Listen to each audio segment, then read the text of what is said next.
The Bride is unfortunately a real mess.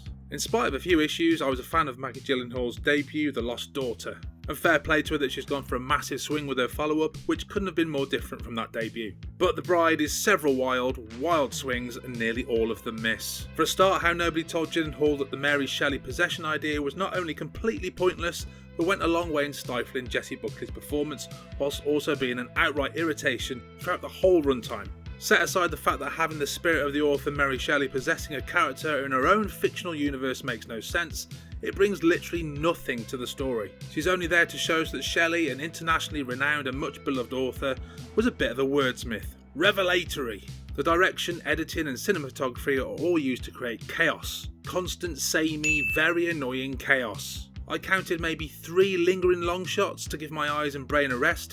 Otherwise it's all 5-second max maddening mid or close shots. I'm not quite sure why there's this lean towards the chaos from the filmmaking and the writing, but perhaps it's to disguise the near nothing plot. One major aspect of which is so important, it's concluded in the end credits. Jessie Buckley is ace, she always is, but the script doesn't give her nearly enough, and the thesaurus barking is tiresome right from the off and doesn't pan out in any meaningful way. Much like a summary of the film, she is all chaos and no real substance or depth. Christian Bale doesn't get nearly enough to do also. If you're going to make Frankenstein's monster more intelligent and empathetic, which is a good angle to go for, it would have been great to give him something more than wanting a wife and enjoying cinema. Most of the time he's merely there, bumbling around after the bride.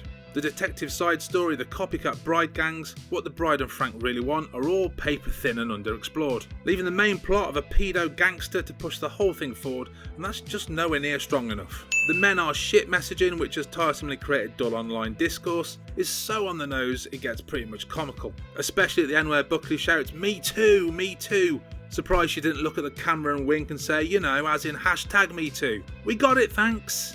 In spite of all of this negativity, Buckley and Bale do absolutely everything they can, and both bring some warmth to their relationship. The production design, makeup and costumes are stunning, and it's good to see a mostly original and bold Hollywood movie. But these are the only plus points in a mess of half-realised ideas, some of which shouldn't have been brought back to life in the first place. My score for The Bride is 4 out of 10.